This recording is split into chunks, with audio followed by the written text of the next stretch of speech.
சரி. Hello friends. சொப்பிற்குரிய பொஸ்ஸுக்குரிய சொப்பும் கடைசியாக விளங்கப்படுத்திருந்தேன். இப்போ அதில் கேள்வியை பாருங்க. சரிதானே?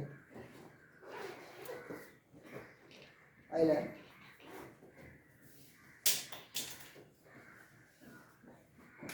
முதலாவது கேள்வி நான் விளங்கப்படுத்தின எக்ஸாம்லேயே முதலாவது கேள்வி. இப்போ ரெண்டாவது கேள்வியை பார்ப்போம்.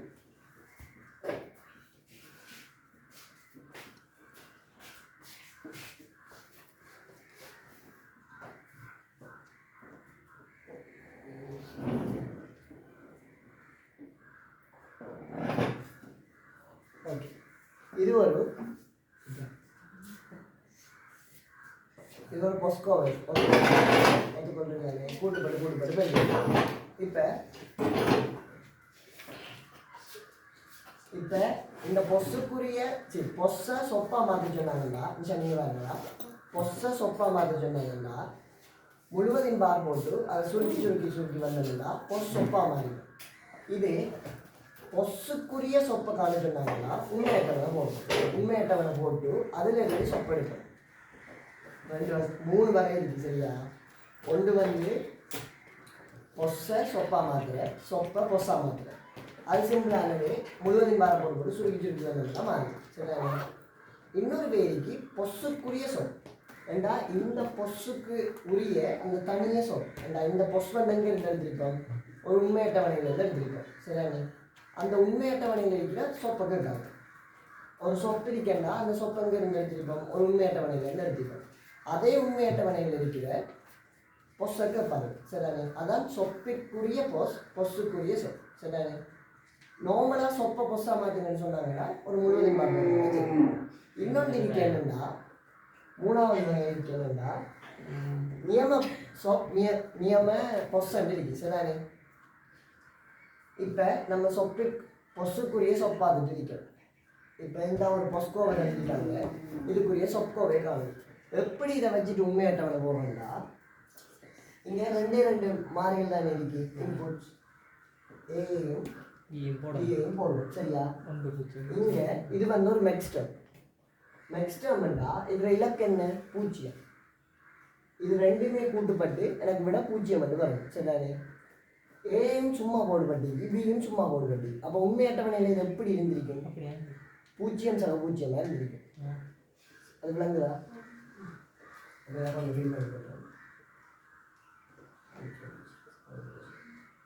Q1 வச்சோம்னா இது அவுட்புட்டை ஏயும் 0 இருந்திருக்கணும், பியும் 0 இருந்திருக்கணும். அப்படி என்றால் மட்டும்தான் ஒரு மெக்ஸ்டர்ம் வந்து நோமலாக தரப்படும். சரிதானே? இப்போ A1 தொண்டாடிக்கண்டா இங்கே வந்து ஏ பார்னா போட்டிருக்கோம். ரெண்டாவது 0 மாற்றுறது.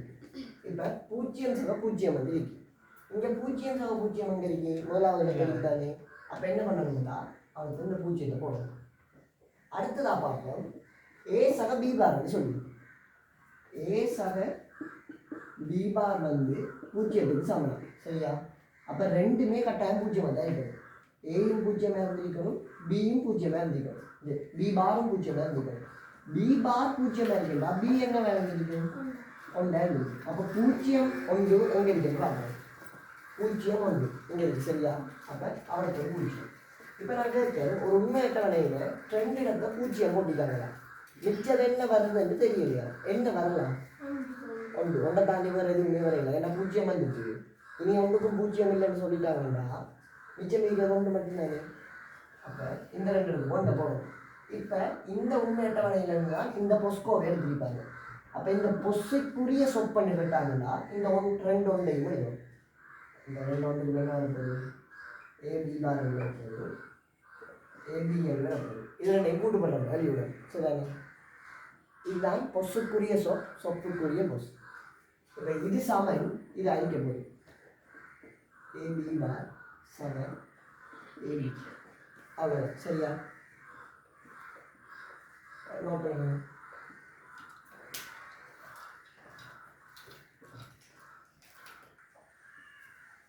ஓகே. இப்போ 3வது கேள்வியும் 4வது கேள்வியும் பார்ப்போம். சரிதானே? 3வது கேள்வி பாருங்களா. B bar C. B bar C.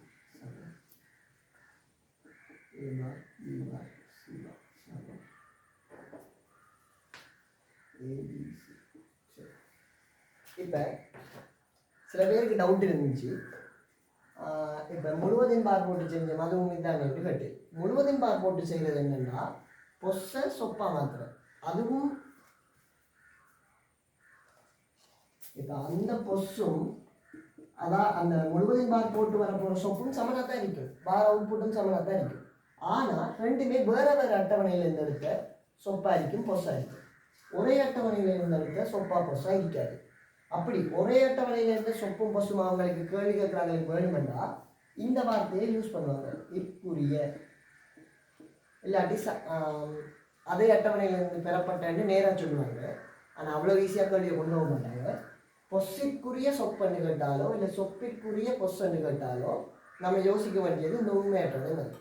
பொஸ்ஸை சொப்பாக மாற்றுங்க இல்லாட்டி சொப்பை பொஸ்ஸாக மாற்றுங்கன்னு சொன்னாங்கன்னா நம்ம என்னென்னு யோசிக்கணும்னா முழுவதும் பார்த்து யோசிக்கணும். சரிதானே? பொஸ்ஸிற்குரிய சொப் இல்லாட்டி சொப்பிற்குரிய பொஸ்ஸன்னு கேட்காங்கன்னா இப்போ அந்த பொஸ் வந்து ஒரு உண்மையட்டவணையிலேருந்து பெற்றுட்டு வந்தாங்க, அந்த உண்மையட்டவணையில் இருக்கக்கூடிய சொப்பை கேட்காங்க. இதுதான் விஷயம். நார்மலாக பொஸ்ஸை சொப்பாக மாற்றுங்கன்னு சொன்னாங்கன்னா எதுவாக இருந்தாலும் சரி இந்த பொஸ்ஸுக்கு சமனான ஒரு சொப்பை கேட்காங்கன்னு அர்த்தம். அதுக்கு தான் முழுவதும் பார் போடும். சரிதானே? இப்போ இந்த கேள்வி வருவோம்.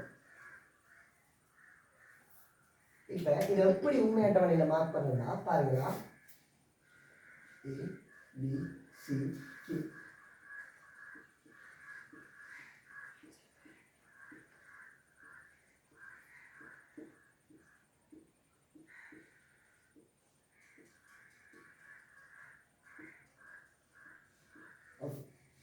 இப்போ நல்லா பாருங்க, ஆக்சுவலாக உண்மையிலே எப்படி இது மெத்தட்டை கண்டுபிடிக்கிறதுனா முதலாவது எடுப்போம் A bar B bar C.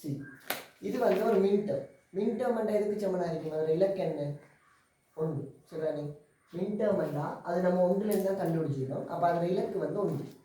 இப்போ இது ஒன்றா இருக்கணும்னா இங்கே பெருக்கப்படுது. அப்போ இது மூணுமே ஒன்றா இருந்தால் மாத்திரம்தான் இது ஒன்றா இருக்க போகுது. இப்போ நேரடியாக நமக்கு தெரிஞ்சுட்டு C வந்து 1. B பார் வந்து அந்த குறித்த சந்தர்ப்பத்தில் 1ண்டா B வந்து 0 இருந்துச்சு, A வந்து 0 இருந்துச்சு. அப்போ என்ன பார்க்கணும்னா 0 0 1 அங்கே வருது, இங்கே 0 0 1 இங்கே வருது. அப்போ இதுக்கு நேரடி படத்தை ரோந்து போடணும். ஆனால் இப்படி நீங்கள் ஒவ்வொரு தடவையும் யோசிச்சுக்கிறீங்கன்னா தனி போகுது. அப்போ இதுக்கு என்ன பண்ணலாம்னா மின்டமாக இருக்குமெண்டா அவர்கிட்ட வந்து பார் போடுறோம்னா அது 0 வருது. மெக்ஸ்டமாக இருக்குமெண்டா அதாவது கூட்டுப்படுற ஒரு டேர்மாக இருக்குமெண்டா A சக B சக C பார் இருக்குமெண்டா இங்கே வந்து இருக்க போகிற பார் வந்து 1. ஏன்னு சொல்லுங்க அப்போ இது மூணுமே கூட்டுப்பட்டு 0 வரும். 1 இருந்தால் மட்டும்தான் நம்ம ஒருத்தர் பாரை பற்றி யோசிக்கணும். அதே மாதிரி பெருக்கப்படுற டைம் நமக்கு 1 வரும். அப்போ 0 இருந்தால் தான் நம்ம பாரை போடணும். மின் டேர்ம்ஸில் பார் இருக்கேண்டா அது வந்து 0 வரைக்கும். சரிதானே? நெக்ஸ்ட் டேர்மில் பார் இருக்கேண்டா அது வந்து 1 ஆയിരിக்கும். இதை கொஞ்சம் ஃபஸ்ட்டு செய்யக்கூட கஷ்டமாக இருக்கும். ஆனால் இதை வச்சு ப்ராக்டிஸ் பண்ணியிருந்தா எக்ஸாமில் உங்களோட மேக்ஸிமம் டைமை நீங்கள் மிச்சப்படுத்தலாம். இப்போ நல்லா பாருங்க, 0 0 1 0 0 1 0 0 1. அப்போ எவ்வளோ தரும்? 1 போடும். 1 0 1 1 1 0 1 இவ்வளோ தரும். 2 போடும். 0 0 0 மூணுமே 0 அடிக்கலாம். இவ்வளோ தரும். 1 1 1 இவ்வளோ தரும். சரிதானே? இது 0 இது 0 இது 0 இது 0. இப்போ இன்னும் சில பேர் கேட்டு இப்போ அடுத்த வார கேள்விக்கு அது வரும். ஓகே, அடுத்த கேள்வியை பார்ப்போம். இப்போ நமக்கு கேட்டிக்காங்கன்னு இந்த சொப்பிற்குரிய பொஸ்ஸன்னு கேட்டிக்காங்க. அதாவது இந்த சொப்பை எந்த உண்மை அட்டவணையிலேருந்து எடுத்தோமோ அந்த உண்மை அட்டவணையிலேருந்து எடுக்கப்பெற்ற பொஸ்ஸை தான் கேட்டிருக்காங்க. இப்போ இந்த அறிக்கை அதில் உண்மை அட்டவணையை போட்டுட்டேன். இப்போ இதுக்கு ஏன் மிச்சத்தை 0 ஃபில் பண்ணண்டா வரக்கூடிய ஒன்றுகள் இவ்வளவு தான் சொல்லிட்டாங்க. லாஜிக் கேட்ஸில் நம்ம 1 தாண்டி படிக்க போகிற பெருமானம்னா 0 தான். அப்போ அது 1 இல்லாட்டி அது 0 மட்டும்தான் இருக்குது. அதான் 0 போட்டேன். இப்போ இந்த சொப்பிற்குரிய பொஸ்ஸன்னு கட்டிக்காங்க. அப்போ இந்த உண்மை அட்டவணையிலேருந்து பொஸ் எப்படி எடுக்கலாம்? நெக்ஸ்ட் ஆன்சர் ஃபஸ்ட் நோட் பண்ணணும். அந்த நெக்ஸ்ட் டைம் எல்லாத்தையுமே கடைசியாக பெருக்கி விட்டோம்னா பொஸ் வருது. பெருக்கி விடுறதுல எப்படியும் பிள்ளை எடுக்க மாட்டேன். ஏன்னா நடுவில் ஒரு நோட்டை தான் எடுக்கணும். இந்த மின்டம் எடுக்கிறதுல மேக்ஸிமம் பிள்ளை வருது. பாருங்களா,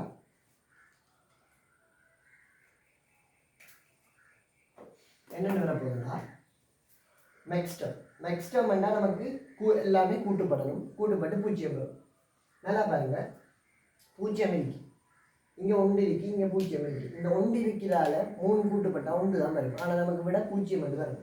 அப்போ இந்த ஒன்றை நம்ம 0 மாற்றணும். A சம B பார் சம C, இவ்வளவுதான் இந்த நெக்ஸ்ட். அடுத்து இங்கே 0 இருக்குது, இந்த 0தால் எந்த ஒரு தாக்கமுமே இல்லை. ஆனால் இங்கே 1 இருக்குது, இங்கே 1 இருக்குது. இதை கூட்டினா 1 தான் விட வரும். நமக்கு தேவை 0. அப்போ இந்த 2 ஒன்றையுமே 0 மாற்றணும். இந்த குறித்த சந்தர்ப்பத்தில் B வந்து 1 சொல்லியிருக்காங்க. அப்போ இதை 0 மாற்றணும்னா இந்த குறித்த சந்தர்ப்பத்தில் B பார் தான் 0 இருந்திருக்கு. அப்போ என்ன பண்ணணும்னா A சம B பார் சம C பாருக்கு போடும். அடுத்தது இங்கே A பார் சம B சம C என்று போடும். அடுத்தது இங்கே A பார் சம B பார் சம C என்று போடும். இப்போ இதனால இவங்க பெருக்கி விட்டோம்னா இது இந்த சொப்பிற்குரிய பொஸ் வந்து உரிய என்ற அந்த வார்த்தை தான் கீவேர்ட். சரிதானே?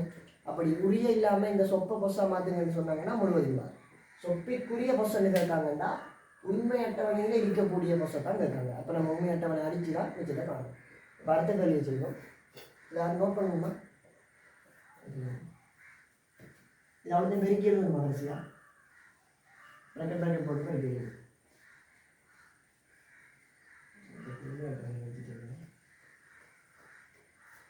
அடுத்த கேள்வி இன்னொரு சொல்லுங்க. A bar plus B plus C. A bar plus B plus C. Dot A plus B bar plus C. A plus B bar plus C into A bar plus B bar plus C. A bar plus B bar plus C into இப்போ இன்னொரு விஷயம் என்னன்னா உண்மையோட போட்டு சொல்லுங்கள்.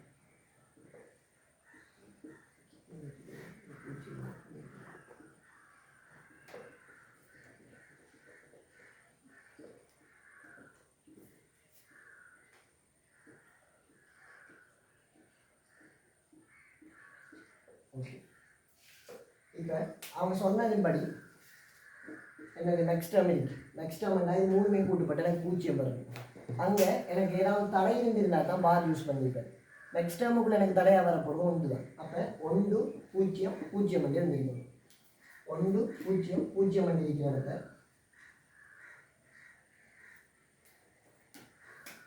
என்ன வரப்போகுது? 0 வரப்போகுது. அடுத்தது 0 1 0 0 1 0 வரப்போகுது 0 0 0 1 0 0 1 வரப்போகுது 0 வரப்போகுது. சில பேர் கேட்டிருந்து இல்லை 4 0 வரல. இது என்ன கேட் யூஸ் பண்ணிக்காங்கன்னு நமக்கு அவனுக்கு தெரியாது. நேரடியாக அவுட்புட்டை மட்டும்தான் நம்ம எடுத்திருக்கேன். நடுவில் என்ன யூஸ் பண்ணிக்காங்க இல்லை அவுட்புட்ற ஈக்குவேஷன் என்ன எதுவுமே நமக்கு தெரியாது. இந்த ஈக்குவேஷனை சால்வ் பண்ணி வந்திருந்தால் இதில் அவுட்புட்ற ஈக்குவேஷன் வந்துடும். ஆனால் இப்போ நமக்கு அதை பற்றிலாம் யோசிச்சுட்டு இருக்க தவிர அவங்க 3 டேர்ம் தான் நெக்ஸ்ட் டேர்ம் இருக்குன்னு சொல்லியிருக்காங்கன்னா 3 நெக்ஸ்ட் டேர்ம் தான் இருக்கு.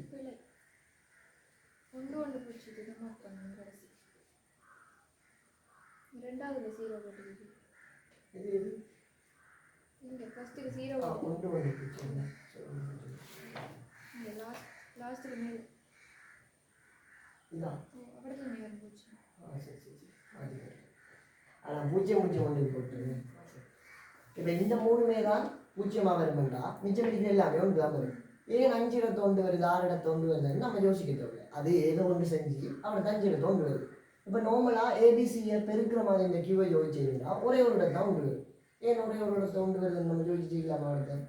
அவன் தந்தது 3 டேர்ம், அந்த 3 டேர்மையும் மார்க் பண்ணிட்டோம். மிச்சம் இருக்கிற எல்லாமே 1 தான். அதை பற்றி யோசிக்கிறோம் கூட இருக்கு. இப்போ இந்த 1க்கு அவ்வளோத்துக்கு நம்ம மீன் டேர்ம் எடுக்கிறோம். A bar B bar C bar வரும்போது இதை எப்படி வரும்போது A bar B bar C இதெல்லாம் ஏற்கனவே படிப்பிச்சுனால ஸ்பீடாக எழுதி போடலாம். A bar B C A B bar C அது எப்படி வரும்போது A B C. இப்போ இது அவ்வளோத்தையும் கூட்டி விட்டோம்னா இந்த பொசிக்குரிய சொற்பந்து சரிதானே? அவ்வளோதான் இருக்குது. நோட் பண்ணிக்கோ.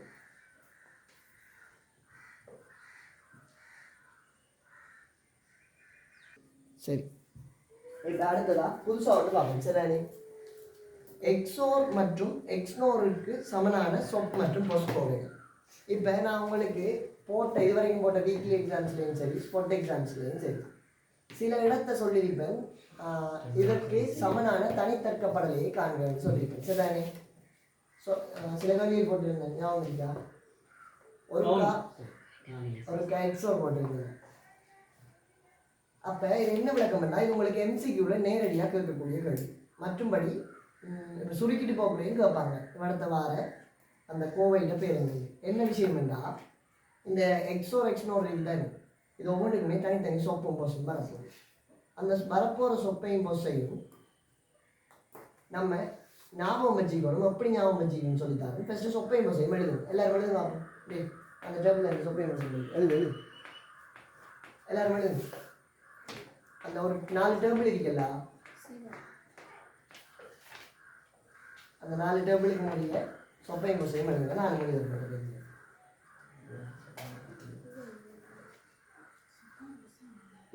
வேற எப்படி எழுதுன்னு பார்த்துறேன். எப்படி எழுதக்கூடாது கொஸ்டன் தான் சொல்லுவாங்க. பெருக்கப்படும் கூட்டுப்பட்ட அப்போ கூட்டத்தை எழுத எழுத்து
சொப்பன் ரவுண்டு வர எல்லாத்தையுமே கூட்டிடுவோம்.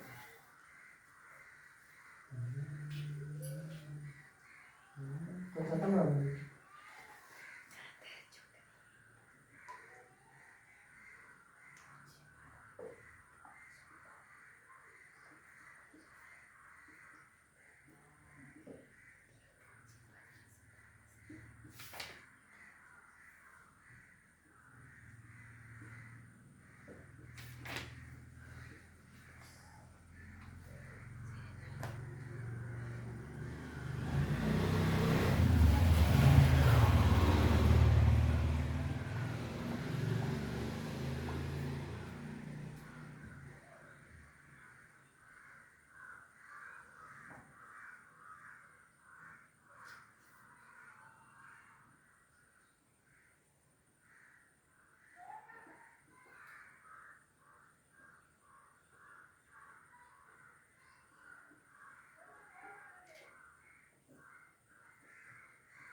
யாரோ வெளியே முடிச்சிட்டீங்களா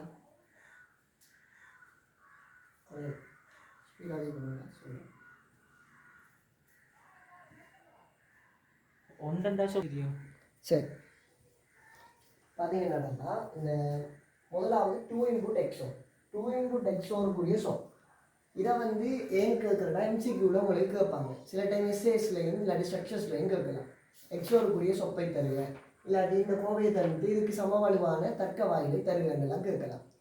இதை ஏன் இப்படி கேட்பாங்கன்னா நம்ம இப்போ இதுக்கு தனியாக ஒரு டேபிள் போட்டு இல்லாட்டி ஈஸியாக வேறு மட்டும் இல்லை. நான் இப்போ சொல்ல போகிறேன்னா ஒரு விஷயம் அது நான் கண்டுபிடிக்க இப்போ இப்படி தான் சொல்லி தருவாங்க. சரி தானே இதை எப்படி ஈஸியாக கண்டுபிடிக்கலாம்னா அதாவது எக்ஸோருக்குரிய 2 இன்புட்டுக்குரிய சொப்பை 2 இன்புட்டுக்குரிய பொஸ்ஸை சாரி எக்ஸோருக்குரிய 2 இன்புட்டுக்குரிய சொப்பும் பொஸ்ஸும் எக்ஸ்னோருக்குரிய 2 இன்புட்டுக்குரிய சொப்பும் பொஸ்ஸும் அதே மாதிரி எக்ஸோருக்குரிய 3 இன்புட்டுக்குரிய சொப்பும் பொஸ்ஸும் எக்ஸ்னோருக்குரிய 2 இன்புட்டுக்குரிய சொப்பும் பொஸ்ஸும் எப்படி ஈஸியாக கண்டுபிடிக்கலாம்னா நல்லா பாருங்களா. இந்த எக்ஸோர் எக்ஸ்னோர் இல்லை இந்த 2 இன்புட் இருக்கு தானே 2 இன்புட்டுக்குரிய ஒன்றை ஞாபகம் வச்சு என்ன தெரியும்.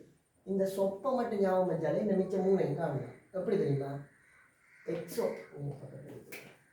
இது வந்து எக்ஸோ சரியா இது வந்து எக்ஸ்னோ. இப்போ எக்ஸோருக்குரிய இந்த 2 இன்புட் இதை எப்படி கண்டுபிடிக்கலாம்னா இந்த சொப்பு இருக்குதானே சொப்பை எப்படி வரும்னா ஏபி சக பி ஏபி என்று போடுங்க சரியா ஏபி சக ஏபி என்று போடுங்க சரியா. எக்ஸோருக்குரிய சொப்பை எப்படி கண்டுபிடிக்கலாம்னா இங்கே ஒரு பார் போட்டு இருந்தால் இங்கே பிக்கு பார் போட்டு சரி ஒன்று விட்டு ஒன்று பார் மாறி. அதே அந்த பொஸ்ஸை எப்படி கண்டுபிடிக்கலாம்னா 2க்கும் பார் போட்டு 2க்கும் பார் போடாமல் இருக்கு சரிதானே. இதை வச்சு எப்படி எக்ஸ்னோரை கண்டுபிடிக்கணும்னா எக்ஸோருக்குரிய சொப்பை எப்படின்னு பார்த்தோம் ஒன்று விட்டு ஒன்று பார் போட்டு பார்த்தோம் சரிதானே. எக்ஸ்னோருக்குரிய சொப்பை பாருங்க அதுக்கு தலையில் நடக்கும். அதாவது இதில் பொஸ் வந்து இதுக்கு சொப் மாதிரி நடக்கும் இதில் சொப் வந்து இதில் பொஸ் மாதிரி நடக்கும்.